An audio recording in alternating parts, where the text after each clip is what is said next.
Making yourselves available for this evening. I think it's our third Zoom meeting, official Zoom. So welcome to the Ordinary Council meeting of the 12th of May 2020.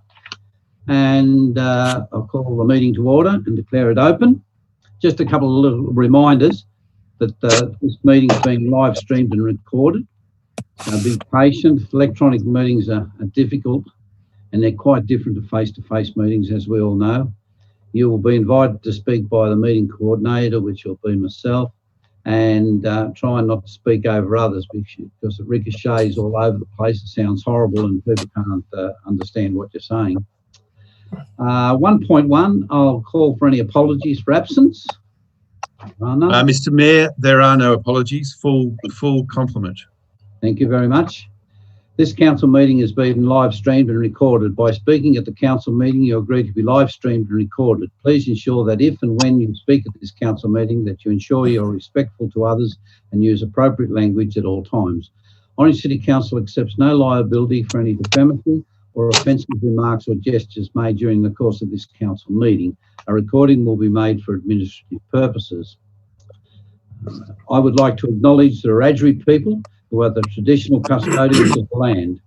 I would also like to pay respect to the elders, both past and present, of the Wiradjuri Nation and extend that respect to other Aboriginal Australians who may be present.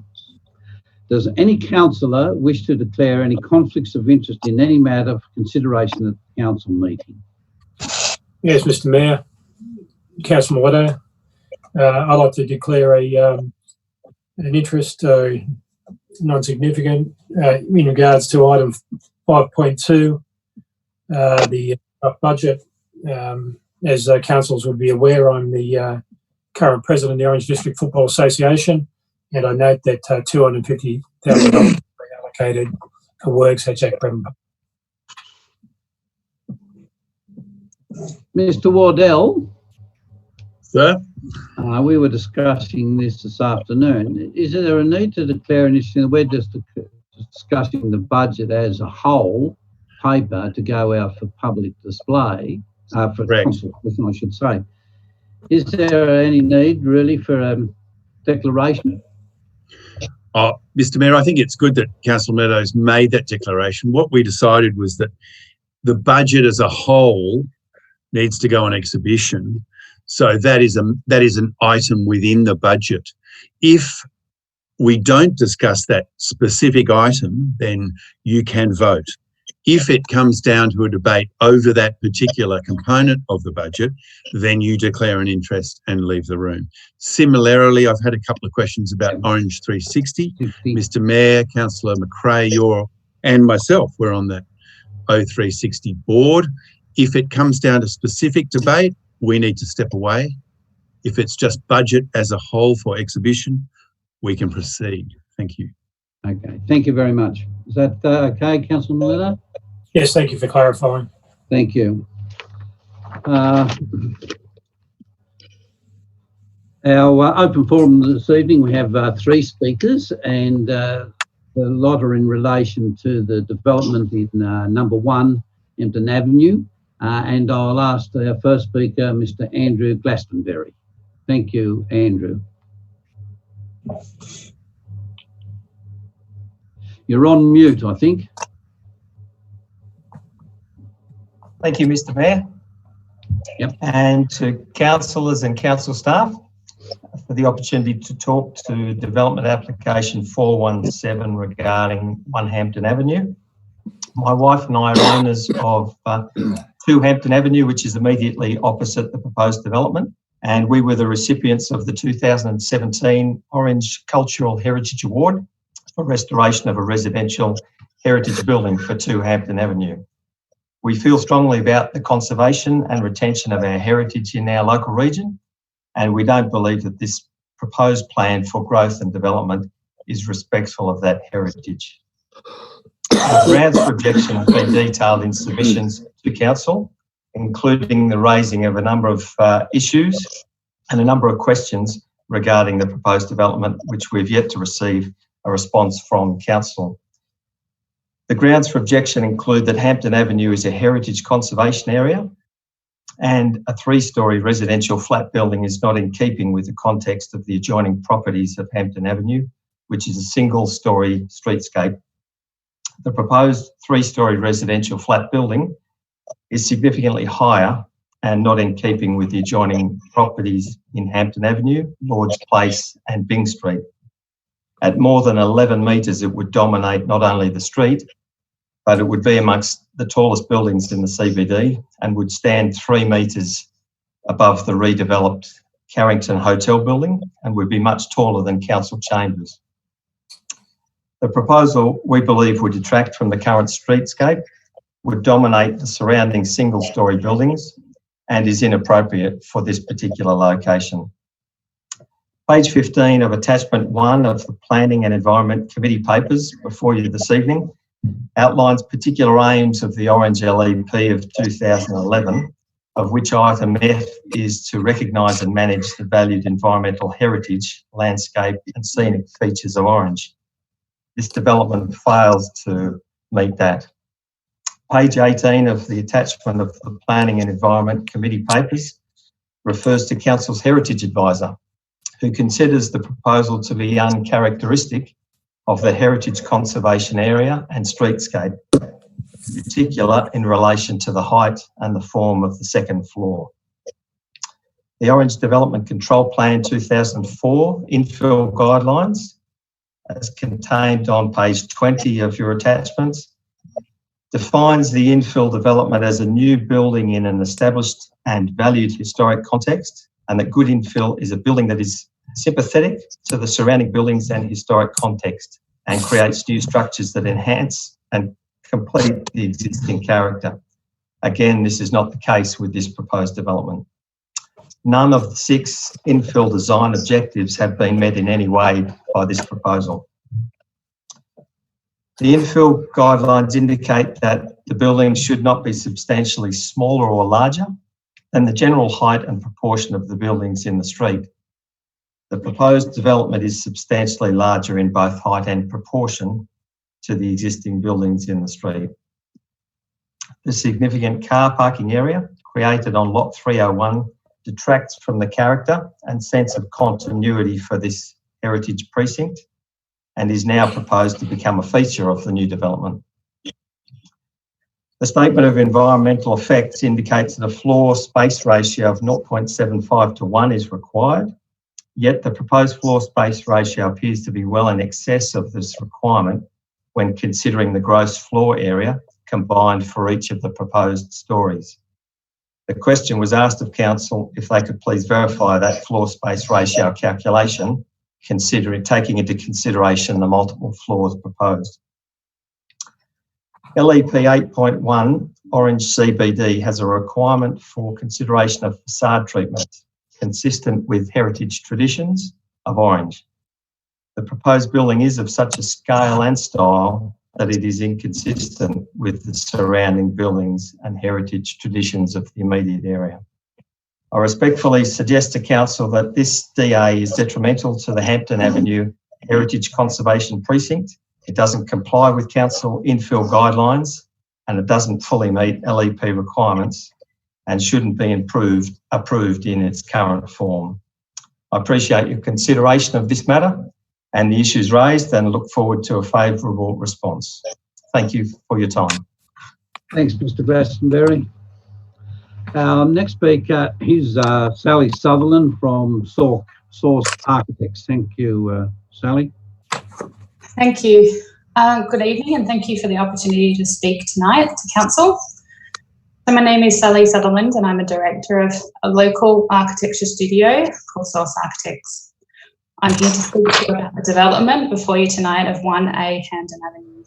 You will also hear from the applicant and our very passionate client, Richard Cummins. Richard is behind the restoration of a number of heritage buildings in Hampton Avenue and in Lord's Place, and it is a pleasure to partner with our client who shares our passion for heritage and high quality design. Richard and Source Architects have been working on the proposal since January 2019 and have invested a lot of energy into engaging with council planners and the Heritage Advisor to ensure that we have a fully compliant and highly considered proposal come before you tonight. At all times in the design process, it has been vitally important to recognise the site's context and to design a proposal that contributed positively to the built fabric of Orange, and we believe that we have done that. The proposal is permissible under the LEP, and with the height limits and the FSR controls, development of this type and scale would have been anticipated under the LEB controls, and that have been in place for a number of years now. The applicant is seeking a sensible development on the site in line with these planning codes. The site is zoned mixed, B4 mixed use, and has a height limit of 12 metres and a permissible floor space ratio of 0.75 to 1. This in effect allows a taller and denser development that the current predominant building type in the street is. The site sits within a heritage conservation area, and it sits at the interface between the tall, dense commercial buildings along Byng Street and the lower scale residential buildings. The site already provides car parking for a number of surrounding commercial buildings and a number of council sewer and stormwater assets across the site. In many aspects, this is a challenging site to develop, but the proposal successfully navigates and addresses these challenges and provides for a high quality design outcome. I will not seek to summarise the detailed report that has been prepared by the council planning staff, but will restate the proposal is numerically compliant with all LEP and DCP codes, satisfies the requirements of the infill policy, successfully navigates all the existing stormwater and sewer assets, and satisfies the amendments requested by the Heritage Officer in all but one key matter. We have not taken the direction of the Heritage Officer with regard to the roof form. It is our professional opinion that the roof form proposed is architecturally and contextually appropriate, and the council planner's report supports our position. The proposal employs familiar heritage materials and forms and proportions and seeks to reference surrounding buildings without mimicking them. Appropriate setbacks have been provided to neighbouring buildings to provide building separation and to maintain existing view lines. Appropriate landscaping is provided. All parking requirements are met on site, and there's no detrimental overshadowing or overlooking by the proposal. The proposal will be a high quality housing within the CBD of Orange, and local jobs will be created during the construction, which will stimulate the local economy. We believe the proposal meets the spirit and the letter of the council codes, including the infill policy, and will be a positive addition to Orange.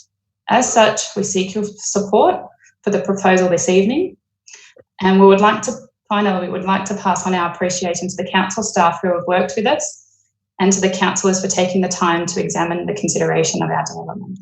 Thank you. Thank you, Sally. Our third speaker and last speaker this evening in the forum is Richard Cummins. Thanks, Richard. Yes, good evening, councillors, and thank you for the opportunity to provide this statement and for taking the time to familiarise yourself with our proposal and to consider its and to consider our application. My name is Richard Cummins. I'm the applicant for the DA before you this evening for 1A Hampton Avenue, and I understand that our architects source have made contact with all councillors to offer any additional information that you required and to provide answers to any questions that you had. My wife and I have lived in Orange for 25 years, and we love this city and its heritage history. Over the past 8 years, we have invested a lot of time, energy and capital in improving the streetscape and restoring properties we purchased in Hampton Avenue and directly across the road from the council building in Lord's Place. We are very proud of what we've achieved so far compared to what we started off with, and we have received Orange Cultural Heritage Awards for our work. Tonight, I'm seeking your support for a new residential building in Hampton Avenue on a site that is currently a car park. It is a Part 2 and Part 3 storey building that will provide high quality housing within the Orange CBD. We believe this project will make a positive contribution to Orange. We and our architects have consulted extensively with council planning staff over a period of about 12 months. And we've also consulted extensively with Council Heritage Advisor on this proposal. And we are pleased that the outcome of all that work is that council staff have recommended approval for this project. They have reviewed and they have considered the objections, the two objections received, but they have concluded that our development or our proposed development does comply with all planning requirements. It is an effective utilisation of land. It minimises new infrastructure work for council, and it can provide different housing alternatives in the CBD to service the city's evolving and broad demographic. The proposal will provide quality housing for that is currently largely underrepresented, and the development will have positive social and economic impacts on the city.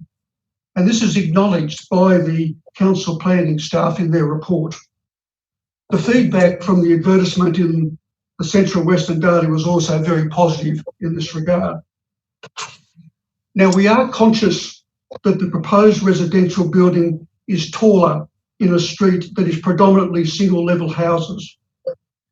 But taller buildings in a heritage context work if done correctly. And council planning staff have concluded this proposal does work. Indeed, there are many other examples in the city of taller buildings across the road from single-storey buildings. The height of the first level is in line with adjoining properties, which I think is essential to retain the character of the street. Importantly, the second level is set right back, and it will hide the not so attractive exteriors of taller buildings at the back of the site. So to conclude it in summary, one, the proposal is compliant with all numerical codes, including parking, and it successfully addresses the heritage infill policy as stated by council planning staff. Secondly, amendments proposed by council heritage advisor were largely accepted, and the few that were not accepted were accepted by council planning staff.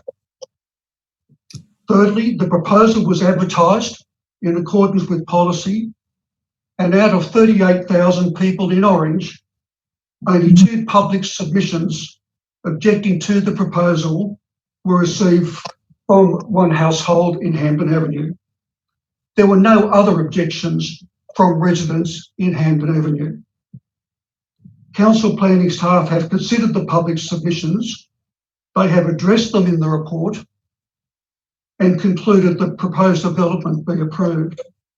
And finally, the high standard of design is sensitive to the heritage value of the street and its streetscape.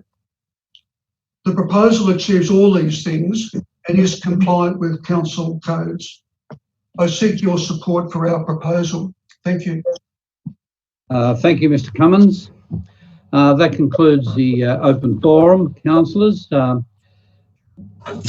council meeting will resume with 3.1, and that's confirmation of the minutes of the ordinary meeting of Orange City Council held on the 21st of April. Move the recommendation, Mr. Mayor. Second, Councillor Munro. Look, the easiest way here, is there anyone against it? No, so it means unanimous for it. The council meeting will now adjourn for the conduct of the policy committees. The first one is the Planning and Development Policy Committee, and that will be chaired by Councillor Turner. Thank you, Mr. Mayor. Just before I start the meeting, I'd just like to say a couple of words addressing not only to you, but to the councillors, to the members of the public, our staff at Orange City Council, especially our Director, Mark Hodges. as the chairman of Planning and Development Committee, I'd like to thank and acknowledge all the businesses in Orange, and especially all the builders, the planners and the developers involved in our great city, who have been able to continue working through the COVID-19 disaster. It is worth noting that the planning approvals being debated tonight are not the only development occurring in Orange. There are many, many others that meet all the guidelines, homes, carports, additions and renovations that are approved by staff that do not come before council. Thank you to everyone involved, and I sincerely trust that everything will return to normal as soon as possible.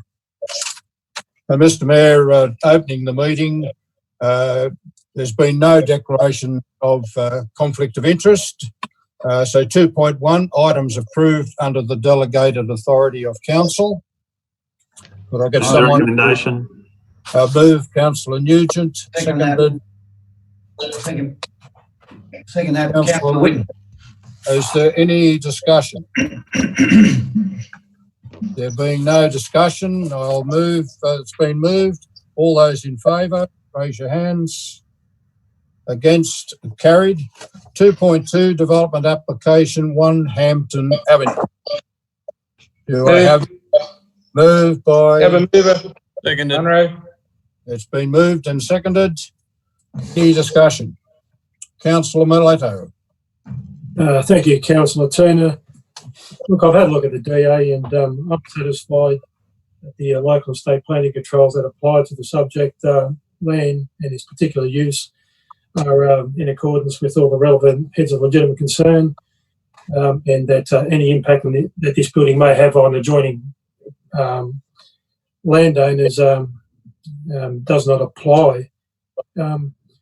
Looking at the building itself, I would like to particularly congratulate council and the architects who put forward this design of the building, in particular the way it has been set back regarding the impact which it may have had with regards to shade, how it is they've addressed that issue by having the second stage of the building built right back, and they've obviously considered the other land owners nearby, and I believe that this building is in keeping with the aesthetics of the immediate area, and I will support the DA. Thanks, Councillor Mileto. Any other speakers? Yes, Mr. Chair. Councillor Nugent. Yeah, look, I'm speaking in favour of the development application and the recommendation from staff to approve it. I do so, I guess, with some mixed feelings. I share some of Mr. Glastonbury's concerns in terms of this sheer size and scale of the development. I've been there a couple of times to Hampton Avenue in the last few days and sort of walked up and down the street, and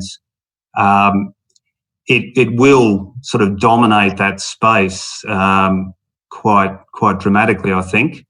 And there's probably some things about the design which I would probably prefer to see different, but that's a matter of personal taste. Like, I'd probably prefer to see a hip roof rather than the gabled roof that Ms. Sutherland spoke about. But you know, that all being said, we have to deal with what's in front of us tonight. I take on board certainly the council recommendation and the council staff's assessment of the development application. And also, I think I bear in mind that if we're going to stop the unending sort of urban sprawl of Orange, we need to be looking at some medium density infill developments. And this is certainly an example of that, that achieves a number of quality properties, residents in very close proximity to CBD, walking distance to CBD, so that people won't need to have a car or drive a car unless they particularly want to. So from that point of view, I think it's a good thing for the city to see that infill development. And on balance, taking into account everything that we've heard tonight and the council staff recommendation, I'm happy to support it. Thank you. Thanks, Councillor Nugent. Any other speakers? Councillor Munro? I just, Mr. Chair, I'd like to congratulate the developer here. I think it's a very good outcome as far as the look of and the amount of housing people that are going to be able to live there in the middle of our town or very close to it. I think, as Councillor Nugent said, walking distance. These sorts of things need to be done more often, and we need to be trying to promote it. But I'd like to congratulate the Mr. Cummings, just for the work that he's done in town and what he's going to do. And I think a new development like this, over $1 million, is just what we need coming out of the COVID-19 as well. So keep things rolling. These sorts of things show confidence in our town and our economic future. So I think it's important. Thank you. Thank you, Councillor Munro. Are there any other speakers? There doesn't appear to be any other speakers. If I could just speak briefly in support of the motion, as Councillor Munro has said, I'll keep going. I'll come back to you, Councillor Hamling, in a sec. As I said, Mr. Cummins has done a wonderful job in that immediate precinct in Lords Place and Hampton Avenue, especially one particular building in Lords Place that was virtually derelict or had become derelict under the previous owners. I also visited Hampton Avenue a couple of days ago. One of the first things I did notice that was out of character in that particular street was the concrete car park. So at least the concrete car park will be covered by what I consider a very high quality building. Well, yes, I acknowledge it's a little higher than the other buildings in the street, but I don't think it will detract too dramatically. And I think it will be a great addition to that avenue. And as I've said on other occasions, I always believe that you can have a new building, and in this case it's a new building but sympathetic with the heritage area, but you could always have a new building in amongst historic and heritage homes as well, or heritage buildings. So in this particular case, yes, it's a new building, but it is in sympathy with the other buildings in the area, and I will be supporting the motion. Councillor, who was that? Councillor Taylor, was it? No, Hamling it was. Hamling, sorry. No, I'm right, thank you, sorry.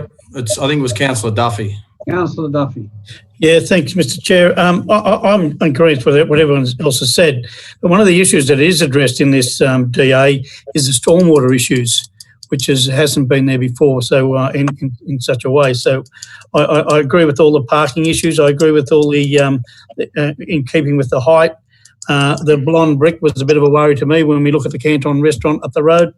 The corrugated iron. But the thing I like about it too is the building itself is set back, which doesn't detract from the bullnose of some of the other residents or buildings that are in the street.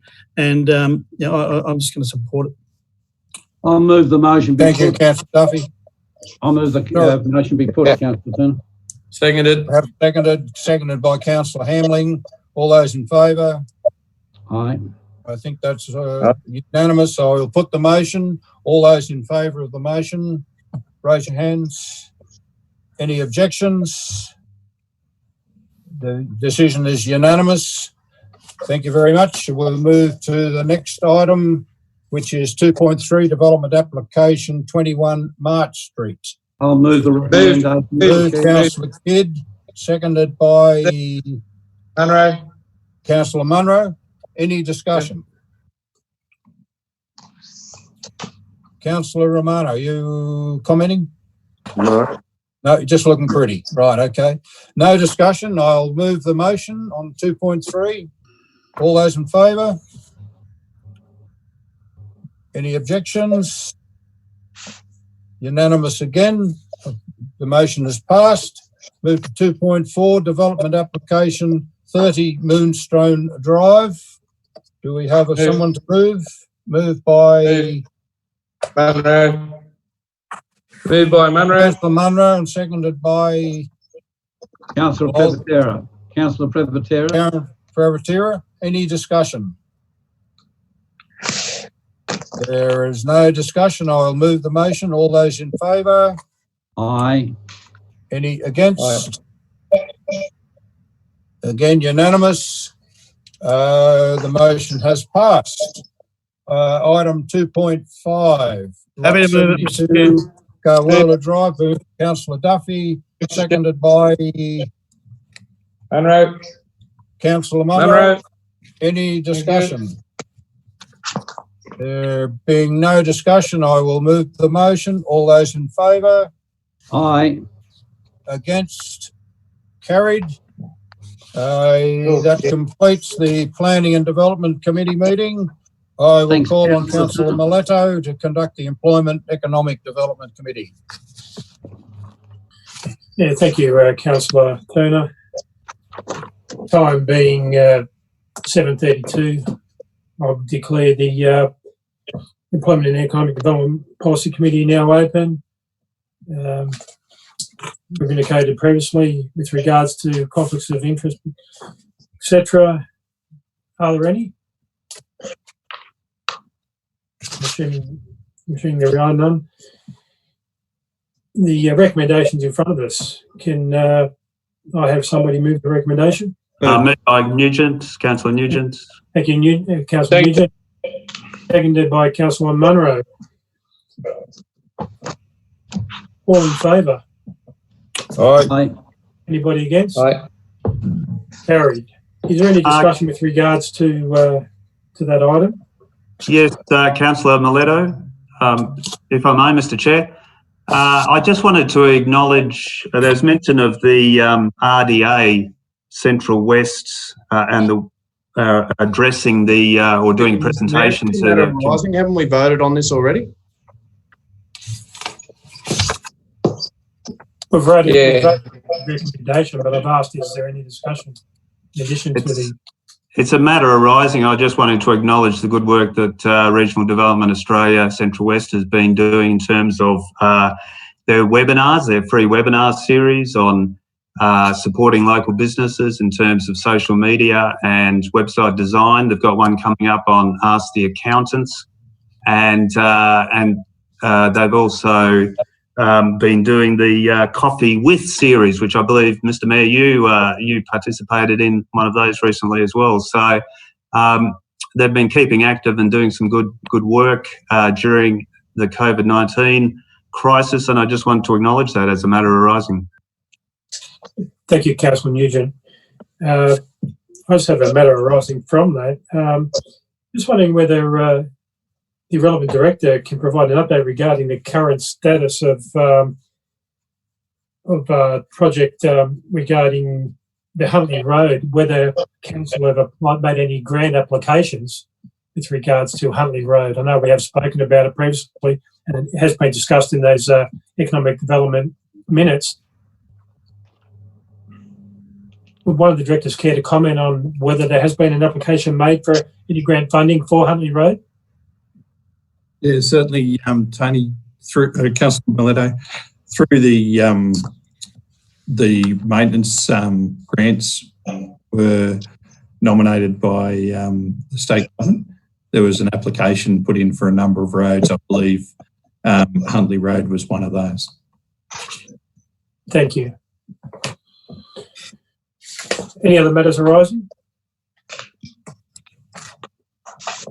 There being none, I will. I think that's all we have from the Economic Development Committee, and I now close the meeting at 7:35 p.m. and call upon Councillor Whitten to conduct the Infrastructure Policy Committee meeting. Thank you, Councillor Miletto. I'll open the meeting at 7:35. Item 1.1, there being no declaration of junior interest, I'll move on to item 2.1, minutes of the Airport Community Committee meeting held on the 26th. Move, Mr. Chair. Seconded. Councillor Kidd, seconded by Councillor Hamling. Any discussion on this matter? There being no discussion, I'll put the motion. All those in favour? Aye. Against? Motion's carried. Sorry, I voted for that. I should show my hand as well. My apologies. Item 3, general reports, 3.1, current works. Councillor Whitten, I might, if I may ask a question to Mr. Greenham. If I can get a mover, certainly Councillor Turner. Moved by Councillor Nugent. Get a mover and a seconder. Been moved by Councillor Nugent, seconded by Councillor Turner. Councillor Turner, question to Mr. Greenham, on the first page under road maintenance, it's stated that a total of 20,000 lineal metres of crack sealing was carried out. Is that figure correct? It sounds like a lot of metres of sealing. Yes, it is correct. 20 kilometres of crack sealing completed in total. You only have to go down my street in yeah, it'd have to be your street. And you can see where half of it's been done. Yeah, well, there's about a kilometre up in Ironbark and Clifton Grove as well. Yeah. Okay, thank you. That was always restricted to Shire councillors, wasn't it? is there any further discussion on this item? Mr. Chair, if I may. Councillor Kidd, certainly. Look, I'd just like again to congratulate our staff under Mr. Greenham, particularly in the area of the water. Our water consumption at the moment is about 120 litres per week, which would decrease in winter anyhow. There's no doubt as you get into the cool season, but it's 120. And with that rain that we've had, even since this report was done, you know, we're up around that 25%. And certainly if you look at the other available information, whether you go into the council website or you go onto that app, the water's still running well above the trigger point in the Macquarie, and the water, as of this morning anyhow, was still running down Some Hill Creek. And so it's a bit of a trickle, but it's still a trickle going into Summer Park Dam. Thank you, Councillor Kidd. Mr. Chair, if I might. Chairman. Councillor Taylor. A matter arising, Mr. Chairman, I mean, I suppose it's in relation to the roundabout, but it's to do with another roundabout. I did speak to Mr. Greenham this week or last week about this issue, but I think it's important that councillors be aware of the issue also. Look, could we please streetscape or do some landscaping as far as the roundabout on the corner of Matthews and Hill Street? It's been completed for a long time now, many months. And Mr. Greenham did indicate to me that it was because of the drought that we haven't had any plantings there. But if councillors were to drive through that roundabout, it's quite stark. It's empty. There's conduit hanging out of the middle of it, electrical conduit. And it really does need a spruce up. Even I know it's not the right time of year probably for planting, but even if we put some native grasses or something in there a bit hardy that might withstand the frost and so forth for winter, I really do think we should do something with that about now, because it really does look quite ordinary. So I just ask that we put a bit of effort pretty quickly into that roundabout if we could. Thank you, Councillor Taylor. Mr. Greenham in our weekly meeting has given me some notes for briefing, and I'd just like to pass this on to you and for the community who are watching. Your that'll be the phone, Reg. Isn't that show, Kingswood Country?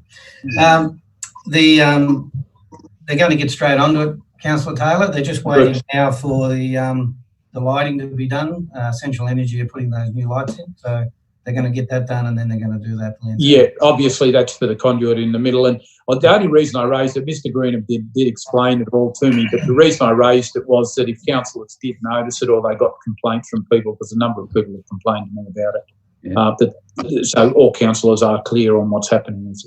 Thank you. Councillor Duffy, I believe you had your hand up. Yes, thank you, Mr. Chairman. A couple of quick questions. I've been annoying Mr. Greenham a number of occasions about the Mark Street roundabout, what days are going to be open, the barriers are going to be moved. The other one is across the park here. I look out the window over here, and there looks like our toilets about not far off being opened. But I'm a bit worried about the grass and the bare dirt around it. It's going to just carry mud around. Are we going to have any grass put around it, as in matting around it? Well, certainly I can answer one of those questions, and then I'll pass over to either the director or Mr. Waddell. The roundabout at McLaughlin and March will be finished by the end of May. That was relayed to me in the briefing session this week. And Mr. Greenham, would you like to answer Councillor Duffy's question with regard to the new toilet in Robertson Park, if you can? Thank you. Yes, I might just pass on to Scott Maunder, Director of Community Recreation, for an answer on that one. Sorry, Mr. Maunder, I should have called you first. That's okay, Mr. Chair. Yeah, we're definitely doing some landscaping around that. We did a inspection today with the architect and the builders, just a final inspection before the handover. So there's a couple of minor matters to address. One of those is to put some good soil down, because the soil quality that's there now isn't very good. Following that, we'll immediately turf it. There also was a requirement to do some minor planting, so we'll do that as well. So we hope to have the soil done this week and then the grass down early next week. Thank you very much.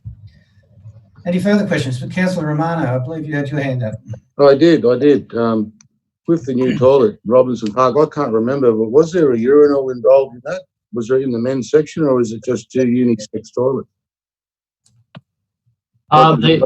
Through you, Mr. Chair, the design that was approved by council had 3 toilets, so a male toilet, ambulant, female toilet, ambulant, and accessible toilet. All those toilets only have pans in them, so no urinals in any of those toilets. Okay, so the urinal was scrapped. You would say that was scrapped. We scrapped that, did we, at a council meeting? Council resolved the plan and the development, yes. Oh, okay. Just a further supplementary question through you, Mr. Councillor Whitten. Certainly, Romano. A couple of meetings ago, Mr. Maunder, I asked you about a sign at Gosling Creek that allowed people to camp there.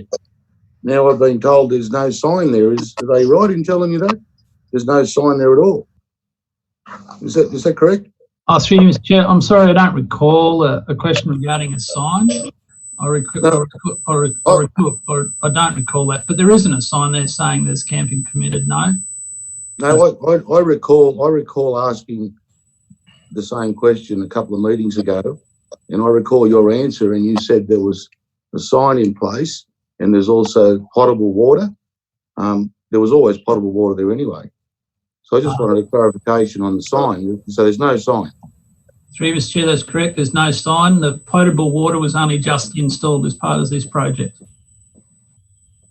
All right, well, we'll take that sign on notice, Councillor Romano. If you're happy with that, we'll get that dealt with. Somebody's got a bit of feedback, so I don't know who that is. So, yeah. All right, any further questions for this particular item? Can I just make a comment, Mr. Chair? Just one moment, Councillor Duffy. We've got Councillor Munro would like to put his hand up. There's a quick. It's a quick one regarding. Sorry, just one moment, Councillor Duffy. It's Councillor Munro is going to go before you, if you may. Most certainly, Mr. Chair. Thank you. Sorry, Kevin. Through you, Mr. Chair, I'd like to, if possible, ask for a report. Recently, the Mayor asked for how many apprentices we had on council. I just wanted to ask if we could get a report back on the potential of how we can maybe employ more apprentices and tradesmen on council. If I get a report back. I recall seeing a note come back to councillors on that, Councillor, after one of our meetings, but certainly we'll get that. We'll take a note of that. And we don't need a report. We'll just get an email sent out so you've got that. No, I'd like a report on how we can actually achieve that. Yep. And I think the General Manager would be happy to provide a report. Thank you. We can do that, Mr. Chair, if that's what you require. All right, thank you, Mr. Waddell. I appreciate that. Do you need we don't need a motion for that. We were all happy to get a report for that, are we? Yeah, thank you. Councillor Duffy, you have one question. No. I'll forego. We're all waffling on a little bit. Rightio, thank you very much. I'll put the motion. All those in favour, show of hands. Aye. Against, motion is carried. I will now close the meeting at 7:45 and move on to Sport and Rec with Councillor Hamling, I believe, is it? Yes. Thanks, Councillor Whitten. I'll open the Sport and Recreation Policy Committee at 7:46. Being no declarations of interest, I'll move on to committee minutes. Item 2.1. I'll move that, Councillor Hamley. Thanks, Mr. Mayor. I'll move on to the committee minutes. Item 2.1, the Showground Committee on page 5. Moved. Thanks, Councillor Kidd. Seconder? Second it. Thanks, Councillor Munro. Any discussion? Being no discussion, I'll put the motion. All those in favour, say aye. Aye. Raise your hand. Aye. Against? Carried. I've got nothing else to report, so I'll close the Sport and Recreation. Hold it, Councillor Hamling. I think the CEO wants to. Oh, sorry, I didn't see you there. Sorry. Thanks. Sorry, Councillor Hamling. I thought it might be opportune if Mr. Warner could just tell us the 3 grant applications we put in last week for the showground under the state grant system. That would be great. Thank you, Mr. Maunda. Through you, Mr. Chair. So the 3 grants were the 2 fencing projects, so the fencing along Leeds Parade and the fencing around the arena, and the other one was for the toilet and kitchen works at the showground. So we're just waiting on the outcome of those from the agricultural grants program. Good. Thank you. Anyone else got anything they'd like to add or say? Yes, Mr. Chairman. Councillor Turner. Thank you. Through you to Mr. Maunder. Some time ago, Anzac Park, we moved to remove the BMX track and level it down and turn it back into what it used to be. Any idea when that work is going to be completed? Through you, Mr. Chair, I can bring an update to councillors. We've certainly done the preliminary works, which involves some detailed planning around the works that were required up there. It was as much about the need to manage the water once we removed the BMX track and how it impacted on our detention basin. So that modelling's all been completed now. We do then have to lodge a DA. So it would be a little way, it would be a number of weeks away because I'm certain that DA has not yet been lodged. Right. Thanks, Mr. Maunder. Any other questions while we're going? Yeah, I've got a question, Mr. Chair. Yes, Mr. Mayor. We have to lodge a DA to bulldoze some mounds of soil. Mr. Hodges. Mr. Waddell wants to talk about that. Sorry, Mr. Hodges, I think that's called earth shaping under the LEP, and we've got to do it as a DA, correct? There I am. I couldn't see I was on there. Sorry. Through you, Mr. B. That's right. Mr. Chair, that's right. It is earth shaping. Indeed, it's required. And I think the terminology is we want to V-shape it.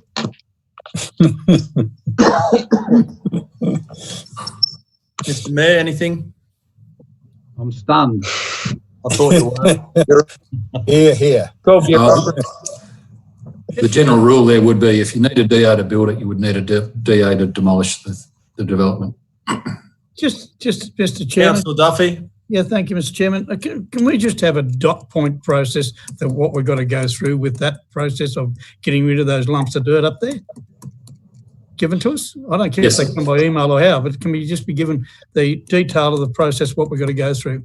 I think I find it absolutely amazing to get rid of a few lumps of dirt. An email will be sufficient. Yep.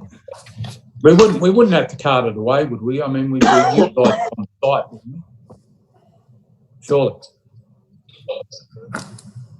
The plan that we're working on through, Mr. Chair, is to level that site out. Yep. We did bring in quite a substantial amount of soil to that site. That's part of what the calculation has been in conjunction with our technical team to work out the best way to do it and the cheapest way to do it. We're also looking at whether we can do some preparatory work for possibly some future car parking on that site if and when we do expand the netball courts up there. So that's the other thing that the team's looking at the moment. Yeah, my only concern is that, I mean, I'd hate to see us pay a fortune to cart that soil away, and then in the future, when we put couple of netball courts there, we bring soil in or something. I mean, it'd be a bit of a wasted effort, I'd imagine. So through you, Mr. Chair, again, the current proposal, the funding we have through the state is to build 2 netball courts, and that's to the east of the existing outdoor courts. To do that, we'd have to remove a fair bit of soil at the moment. We are actually trying to work out if we can prepare a pad to enable us to expand that to 4 courts. So we do have some future expansion capacity, but that we certainly won't need to bring soil into the site. We're certainly trying to do everything we can to avoid any cost to remove it from the site. Any other questions? No? Yeah. Okay, well, I'll close the Sport and Recreation Committee meeting at 7:51 and ask the Chair of the Environment and Sustainability Policy Committee to do theirs. All yours, Councillor Privatera. Thanks.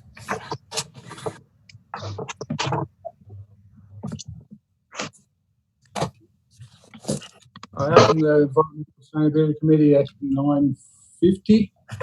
9:50. Jump ahead. There's no declaration of interest. We'll go to item 2.1. I'll move that for you, the Chair. I'll move that. Second, Councillor Nugent. Any discussions on these matters? Councillor Nugent? No discussion. I seconded the motion, that's all. Yep. It was moved by Councillor Kidd and seconded by Councillor Nugent. There's no more discussion. We'll put to a vote. All in favour? Aye. Go to item 2.2. I'll move that for you, Mr. Chair. Seconded again, Mr. Chair. Councillor Nugent. Councillor Nugent seconded. Okay, the recommendations on page 1.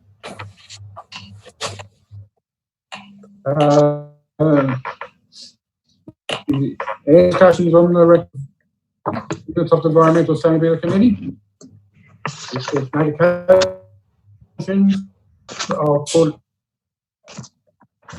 favour.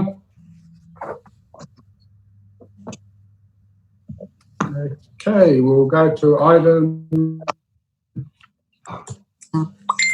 Happy to move this one, Mr. Mayor. Mr. Chair. Councillor Hitchens, second month. That's the minutes of the meeting on the 14th of February. Recommendations on page 55. Any discussions on these recommendations? Mr. Chair, if I can Mr. Chair, if you don't mind, you'll find in there on about page 90, 91 and going back were coloured plates there of the slide presentation that was done at those water forums. Once again, I'd like to thank all the staff that were involved in those water forums, and they were fairly well attended. Thank you, Mr. Mayor. If there's no more discussions, I'll put it to the vote. All in favour? Aye. Aye. Okay. And that brings a close to the Environmental Sustainability Policy Committee at 7:57. We'll go to the Service Policy Committee. Councillor Munro, I think. Thank you very much, Councillor. Services Policy Committee meeting today. Look, I'd like to open it. Well, does any council have any pecuniary interest, significant or non-pecuniary interest in this item? All right. Item 2.1. Move it. I'll second it. Hamling. Hamling and Councillor Romano. Thank you very much. Is there any discussion on this item?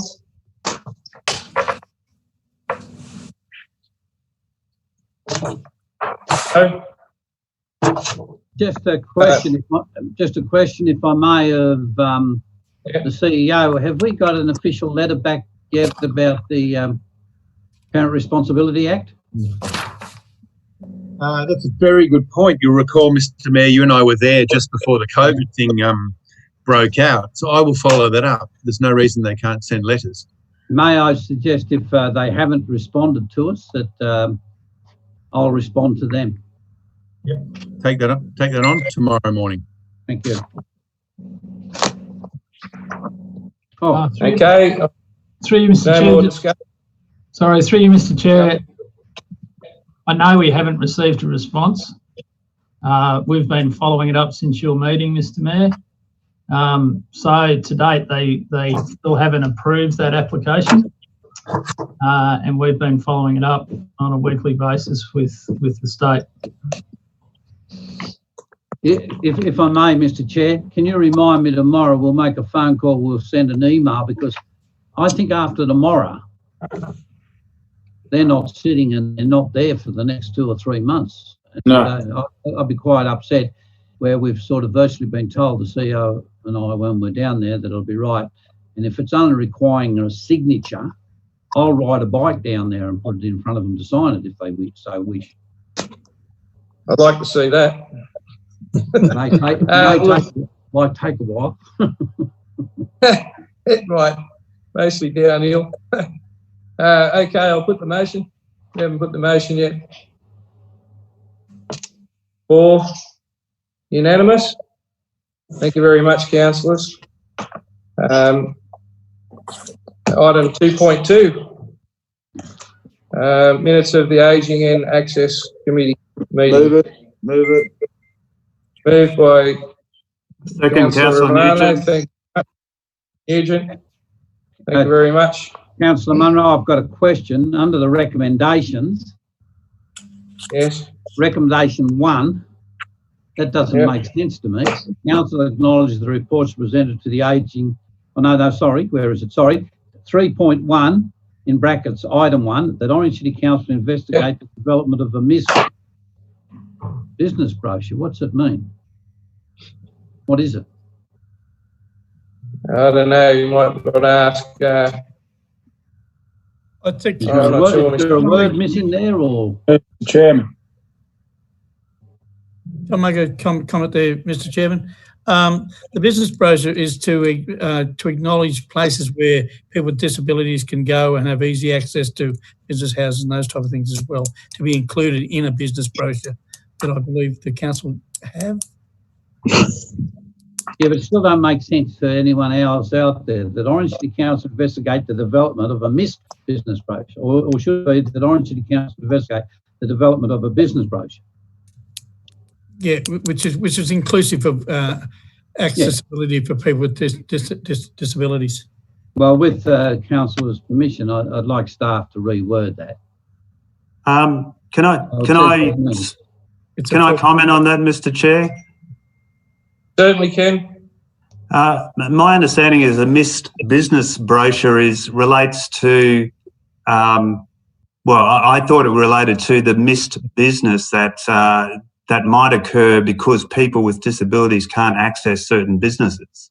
So I think the terminology missed business is the appropriate terminology, but I'm happy to be corrected on that. I'm wondering whether we can get a comment from Mr. Maunder. Through you, Mr. Maunder. Through you, Mr. Chair. Yes, that was my understanding, is what it referred to. I do agree, though, that the if you were to read that, it's not clear, so we can certainly tidy that up. Thank you. Thank you for that, Mr. Warner. Okay, everybody's happy. I'll put the motion.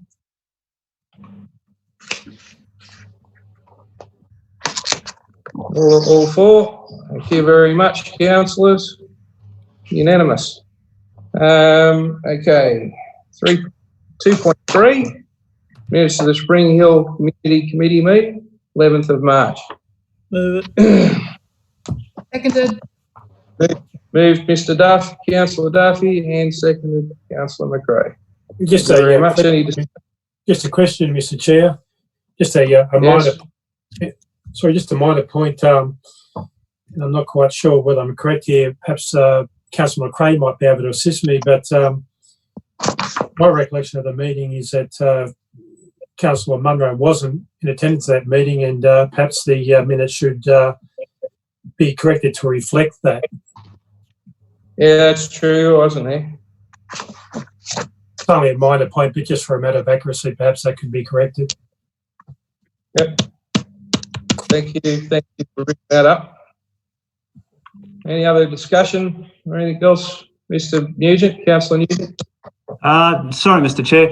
I'm just finding it difficult in terms of the process of the meeting. I'm finding it difficult because there's a lot of background noise on some, and a number of councillors aren't muted, so it's cutting across what's being said. So I'm just wondering whether people can either be a little bit quieter or mute themselves when they're not speaking. Yeah, I agree. Thank you. Thank you for that. Is there any further discussion? If not, I'll put the motion. Put the motion. Yeah, unanimous, is it? Yes. I can't see everybody, so I don't know if it's unanimous. Sorry, I can only see 9. So thank you very much. Thank you very much. Yeah. The council meeting. Hand it back to Councillor Kidd. Thank That's you. okay. The meeting will finish at Services Policy Committee will finish at 8:02. Thank you very much, Councillor Kidd. Thanks, Councillor Munro. The council meeting now resumes with item 4, notices of motion, notices of rescission.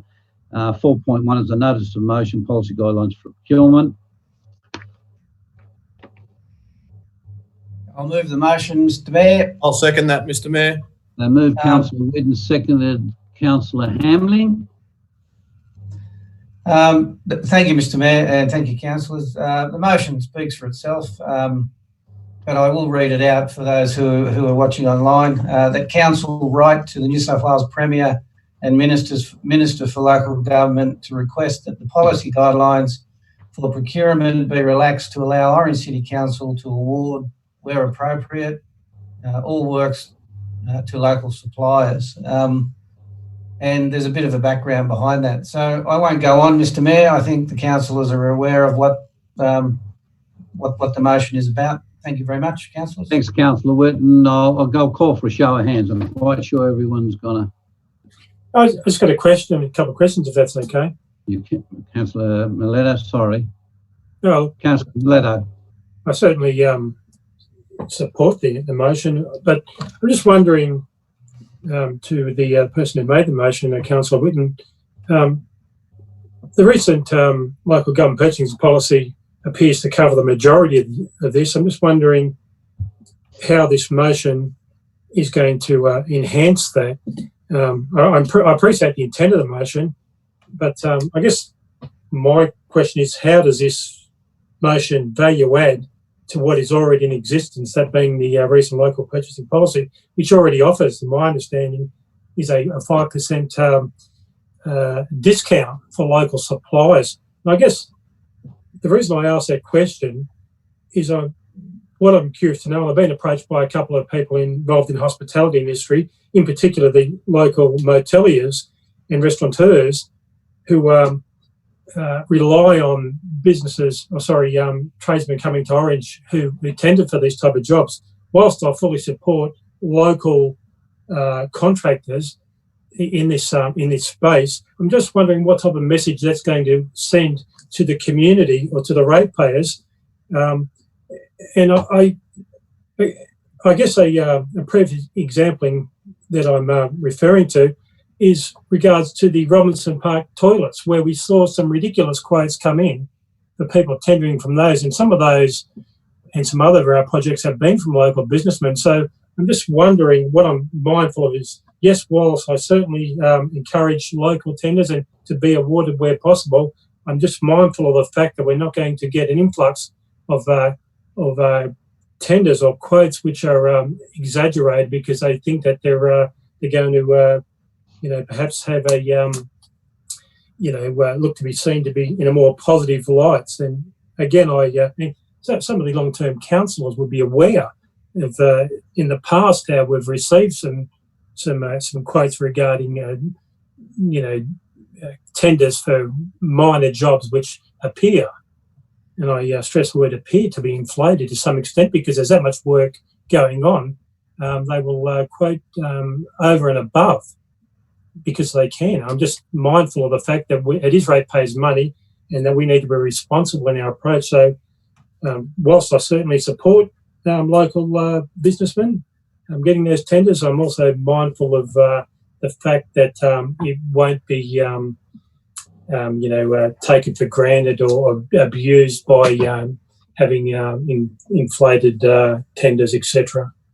So that question was Thanks, Councillor Miletto. Who's got his hand up there? Councillor Munro. That's thank you very much. Sorry, Councillor Miletto, that was very good. Thank you very much. I agree with you.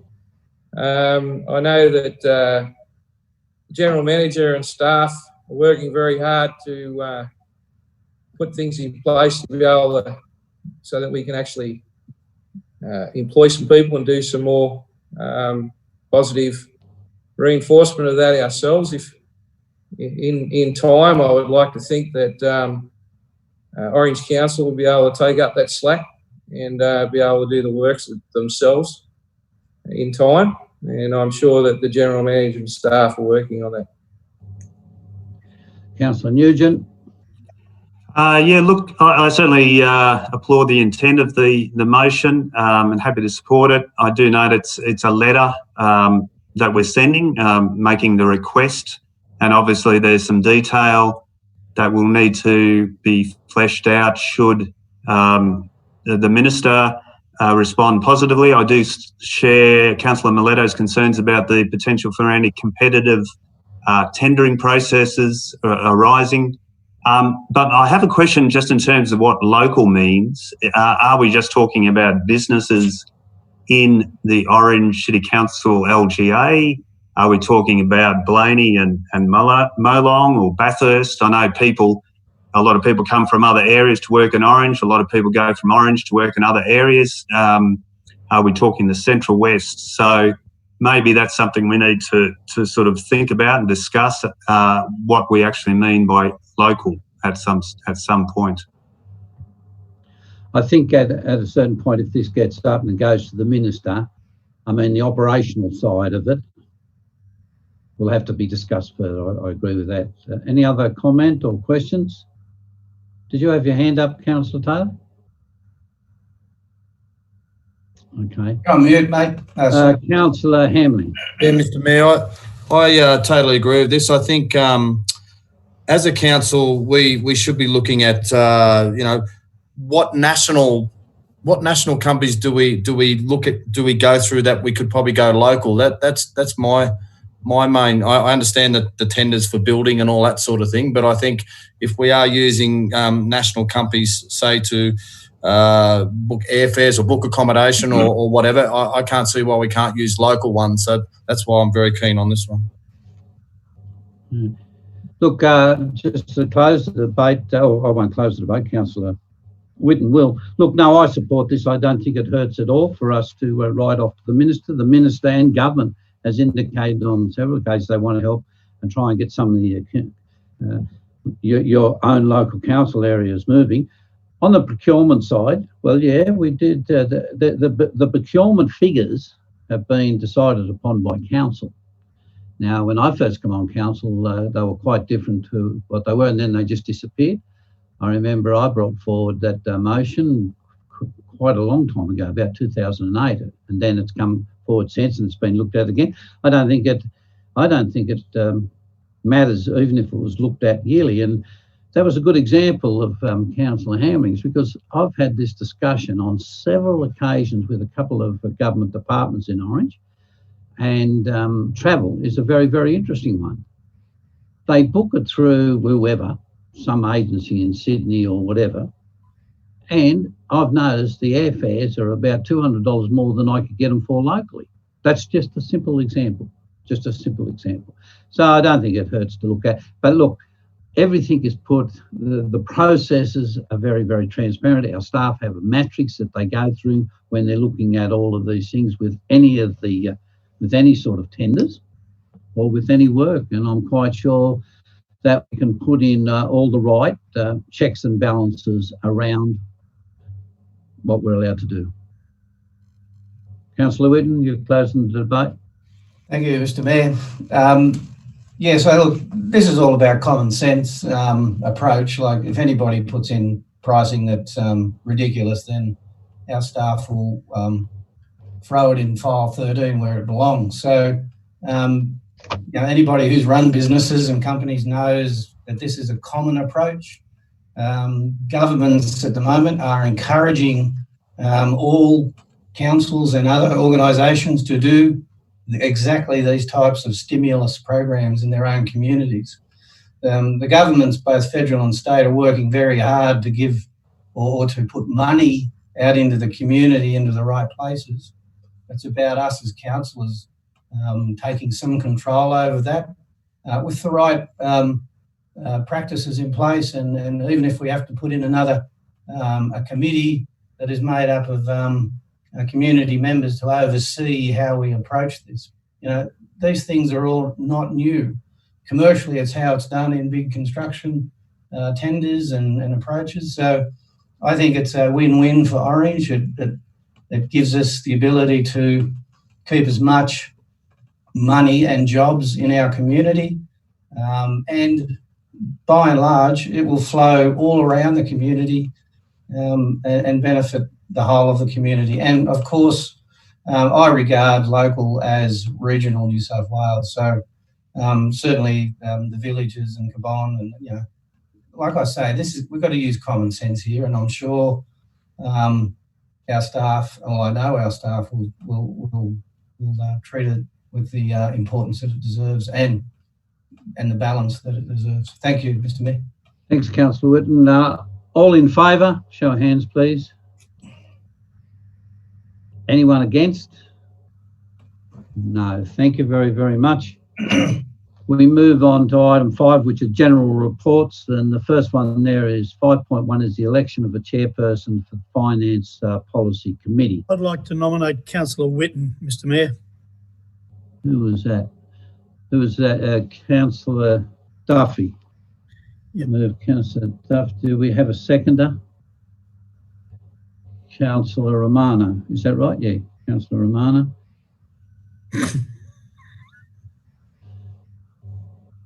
Any further nominations? Councillor Turner, you're just writing, sorry. Any further nominations?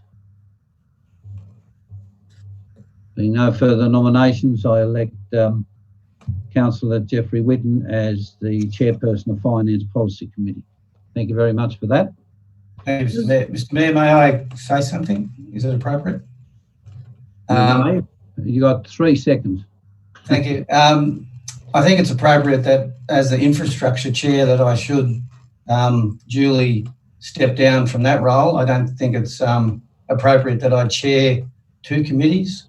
So I think I should step down and allow another councillor to take up that position, Mr. Mayor. Thanks, Councillor Whitten, but I think we'll have to give notice of that for people to think about it. So if you let the CEO know that tomorrow, we can have it in the minutes for the next meeting. Okay? Happy with that, Councillor Whitten? Rising now, Mr. Mayor. Beg your pardon? Can we move it as a matter arising now? No, you can't. Okay, you're happy with that, Councillor Whitten? Oh, certainly. I'll follow the I wouldn't accept it at the last meeting when the chairperson resigned. It had to come to this meeting, I think, for consistency. It'll go to the next meeting and councils have time to think about whether they want to put their names forward or not. Okay, so everyone happy with that? Great, thank you very much. So move down to 5.2, and that's the draft delivery program 2018 and 19 through to 2020 and 21, and the operational plan 2020 to 2021. I move on exhibition, Mr. Mayor. Second. Councillor Hamling. Yeah. Second, Councillor Nugent. Councillor Nugent. Councillor Maletta? Yep. Thank you, Mr. Mayor. And I do appreciate Council and the relevant directors and certainly Councillor McRae, who spent a lot of time assisting in putting this together. Certainly, I do appreciate, and I'm sure other councillors appreciate the time and effort that you and your fellow committee people put in towards this.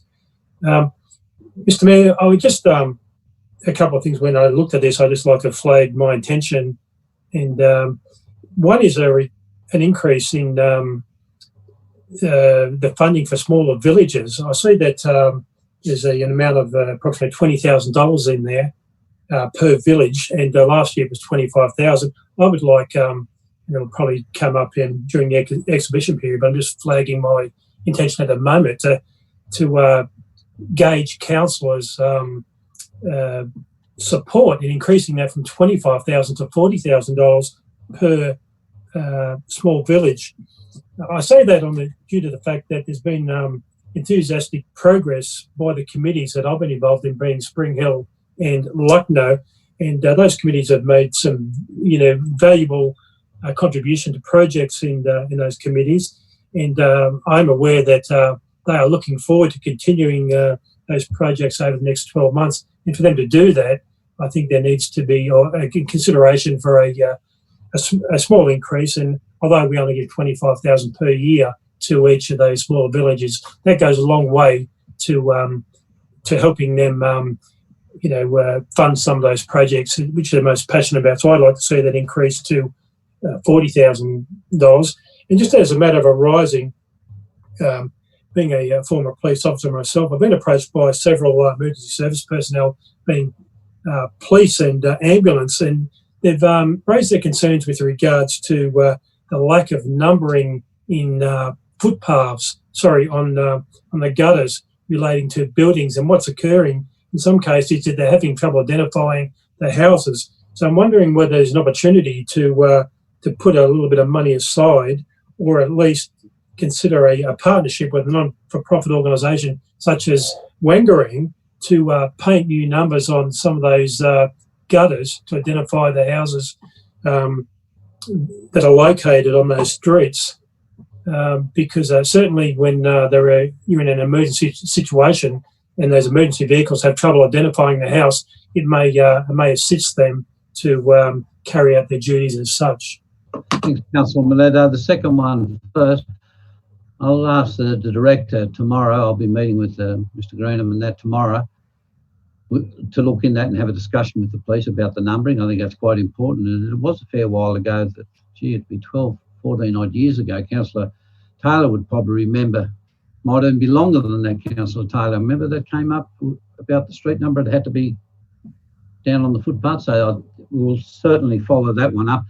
And with the villages and that, certainly, that's why it's out there on exhibition, and councillors have the same right as do the community members to have input in back there. And I'd certainly be rallying your troops out at Spring Hill and Lucknow.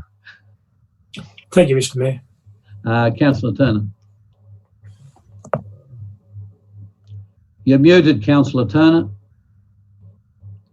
We can't hear you. You're muted. I haven't done anything. Now you're right. You're right now? Okay. Yep.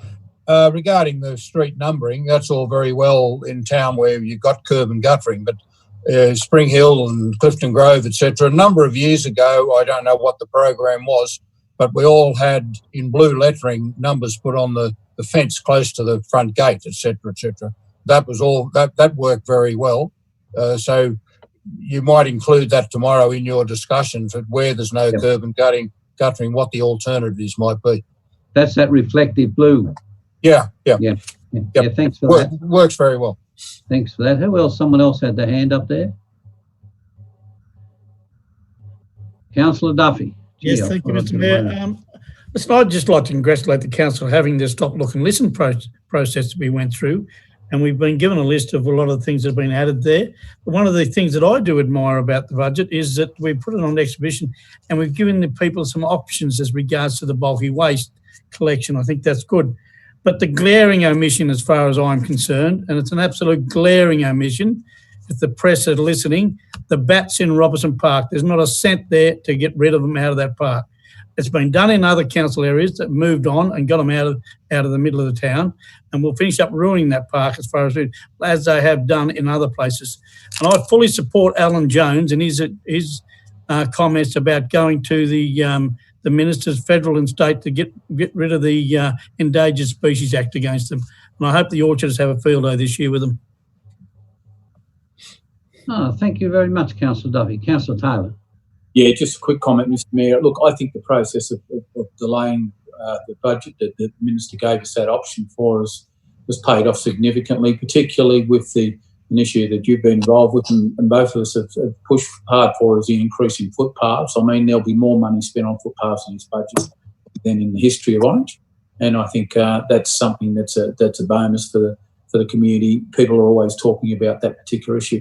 And also one that I believe strongly in, I know a number of councillors, including Councillor Romano, very strongly believes in the reinstigation of the reintroduction of the bulky goods and pickup, and that's in there. It's a levy, but there's no other way we can do it. Councillors worked very hard to try and get to the right model, which would be the least onerous in difficult times for ratepayers, and I think the bulk of ratepayers will welcome the reintroduction of that. So overall, I just congratulate everyone. I know everyone's put a lot of effort in the last 3 weeks. A lot of Zoom meetings, a lot of phone calls, a lot of emails to staff and between councillors. So everyone's put a little bit extra effort into this one, and I think we'll hopefully see the benefits in very difficult times.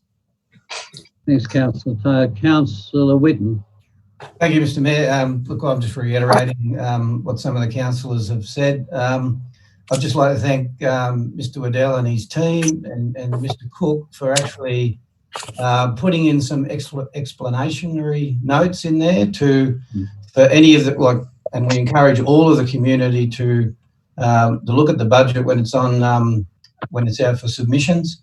Notes in there explaining the different options, especially with the bulky waste, and highlighting that whilst we have grant funding from the government, different governments, state or federal, that we may, and I use strongly the word may, there may be a need for, if the governments need to take that funding back because they're saving people's lives, that we may need to borrow if we wish to implement those projects, and that's a big may, right? But at least we have it in the documentation to make the community aware that we are committed to these projects, and it may well be that we may need to borrow to do these projects. So that correspondence is in this draft submission. Councillor Munro.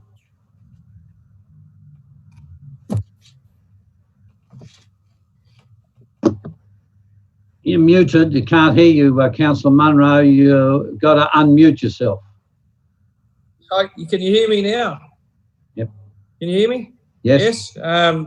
Look, my comment on this is the fact that it's a strong document. It shows Orange Council and staff are strong in their determination to put something together that's going to grow the town.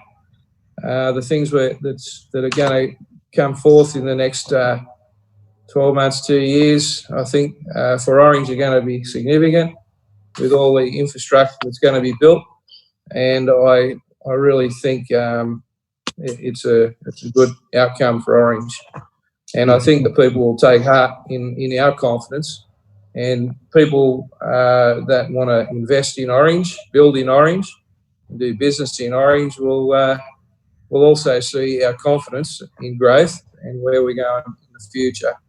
So even though we're going through extraordinary times, I think we'll come out of it extremely strong and economically viable. So I think that's a good thing.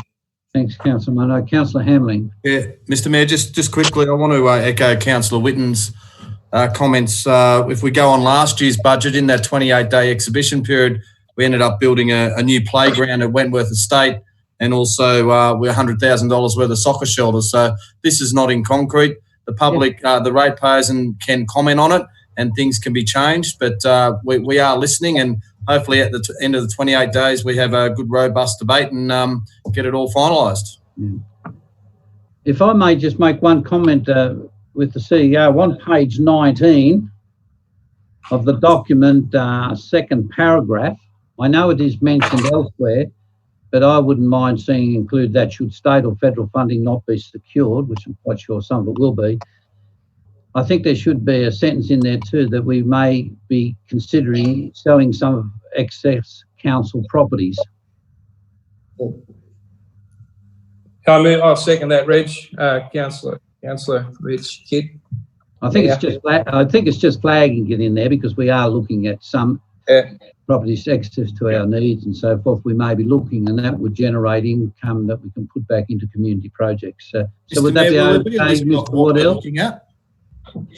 Page 19. Yeah, no, I'm talking about what land are we talking about? Like, we haven't had that debate yet, have we? We'll have that debate as councillors. Okay. Yeah. So just in terms of timing on that, I'm meeting later this week with the staff who've finished the staff review of property, all the property we own. The idea is to come to you in June with a prioritised list of what we recommend should be sold, and you'll get to make that decision in June. Yeah. Councillors, to underpin the budget. Does that answer your question, Councillor? Exactly. Thank you. Look, if there's no more discussion, I'll put the motion. All in favour? Thank you very much. So that'll go out where it's Thursday or Friday. Yeah. Thank you.